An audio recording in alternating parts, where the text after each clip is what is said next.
Now today we're going over the steps involved if you're looking to install a winch onto a concrete slab, and this will make it much easier getting vehicles or pulling vehicles into your garage, especially if you have a grade or an incline on your driveway. So that being said, we'll go over the hardware, we'll make our drills, install it, and wrap up the installation. So the first step is obviously installing or bolting down the base of the winch, in this case to a concrete slab. You can also install these on a vertical wall. In this case I've decided just to install this on a slab of concrete. What I would say is the hardest task in a sense is just figuring out the type of hardware that you're going to use. So let's start with the thickness or the diameter of the anchor bolts or the concrete bolts that you plan on using. There are so many different techniques, by the way, to install these. In this case, I'm just using concrete anchor bolts, okay? Now, regarding the diameter, in this case, I have 3/8 of an inch. And as you can see, it fits perfectly in these pre-drilled holes. So I know 3/8 in terms of diameter will work perfectly fine. So I don't have to go anything bigger regarding 1/2 inch, for example, or anything like that. 3/8 will work perfectly. And then regarding the length, in this case, I'm going 3 3/4. That's because I'm going to drive this down 3 inches into the concrete, which is more than enough in my case, and this gives me some wiggle room. So what we're going to do is drill right into the concrete. Now again, you do need a masonry or a concrete type of drill bit. Now I'm going again really 2 3/4. That's what I want to drill, 2 3/4 down. Now looking at the instructions, they make it very easy. So right here on the back it states drill 1/4 of an inch deeper than your planned depth. Okay, so I want to go 2 3/4. I'll add 1/4, that's 3 inches. So I want to drill 3 inches down, then you clean it out with a wet dry vac or vacuum, then you plant the anchor, and then you tighten up the nut, and that's it. It's very simple. So what I want to do very quickly before we start here, and I also pre-measured this. In other words, this is exactly where I want this to live in the garage. And what I'm going to do, I want to go 3 inches down in terms of depth. Make sure you guys can see this. Okay, so 3 inches is right here. So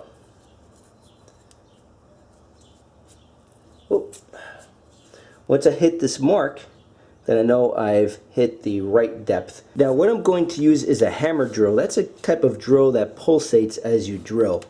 And as you can see, right here is for drilling. Right here has a symbol of a hammer. That's your hammer drill. It just makes the job easier for sure. We'll put in our drill bit here. And of course, don't forget your safety glasses. Let's rock and roll.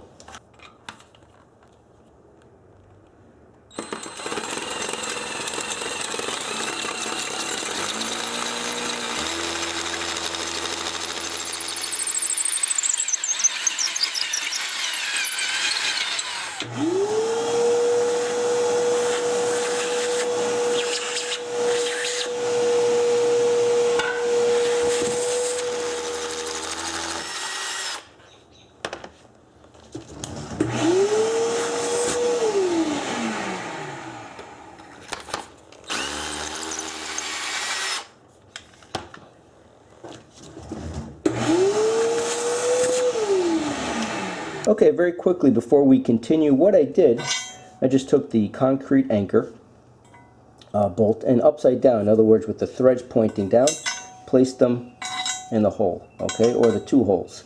This will keep the base here moving at a minimum. Again, even if these 2 drill points are slightly off, it will make your job a lot harder. So this it's a safety precaution, or just something you can do to go an extra step to make sure that your drills are really precise.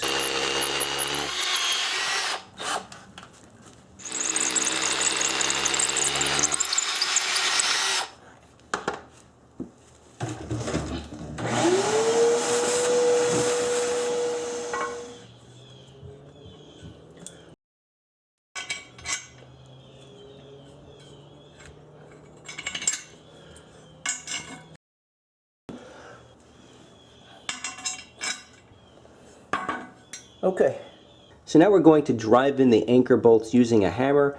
And again, I just want to bring this in or hammer the anchor bolt around 2 3/4 of an inch, because again, don't forget, according to the instructions, you have to leave a 1/4 inch gap on the bottom. So again, these are 3-inch holes. Double check my measurements, 2 3/4, and then we'll drive in the 4 bolts, okay? Here we go.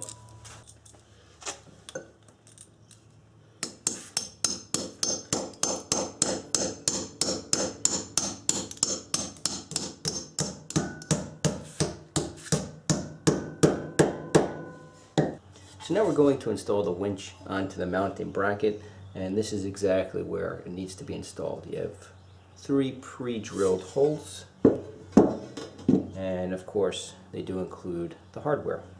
So here we go.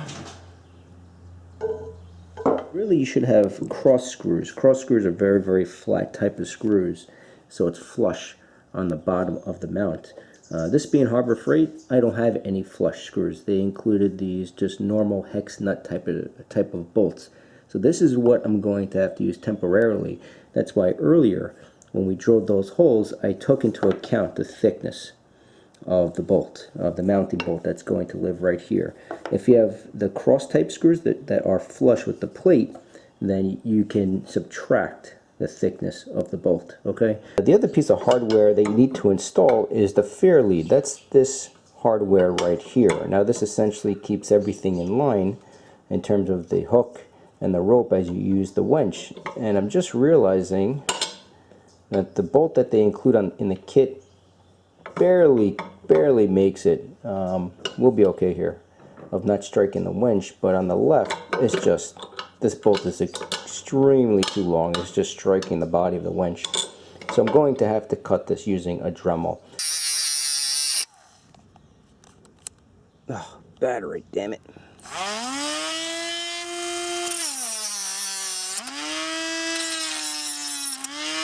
I install these bolts, I'm just going to install or place a little bit of thread lock.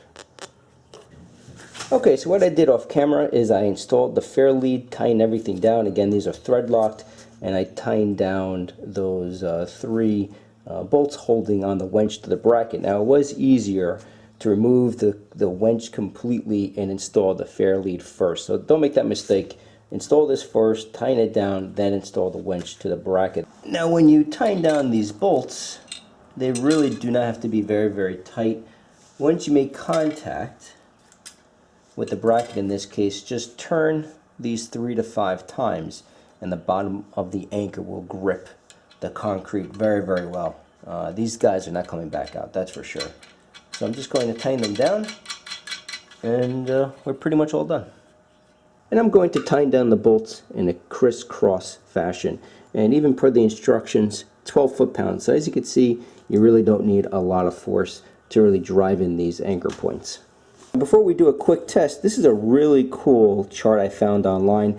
This will apply, I think, to a lot of you out there, because you're probably purchasing or looking to get one of these to pull a vehicle into a garage. So this is a 1,500 pound capacity, which is right here on the chart. And even at a 10% grade or incline, this can pull over 7,000 pounds. At a 20% incline, 5,000 pounds, so on and so forth.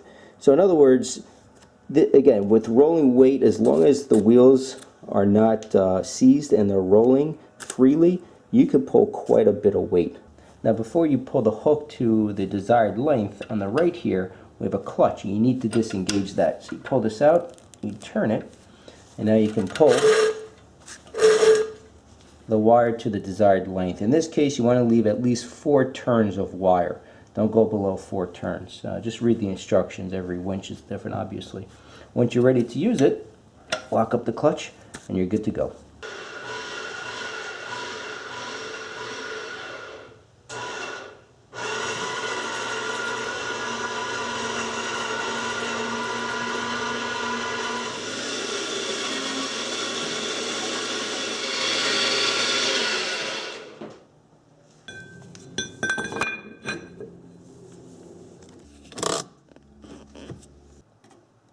Now to loosen up the slack,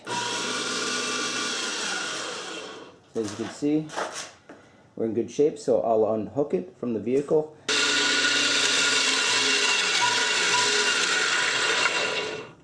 And very quickly, this is just the control. This brings it toward the machine, and this loosens up the slack. And that's it. It's a nice little setup. I have it underneath the table here, so it's not in my way. And I'm not using an extension cord. I have it directly going to my power outlet. Regarding an extension cord, just read the directions because it depends on the length and the gauge that you're going to be using. So that's really about it. Hopefully this gives you a pretty decent idea on what it takes to install one of these. If you like this stuff, please thumbs up, subscribe, and until then, we'll see you next time.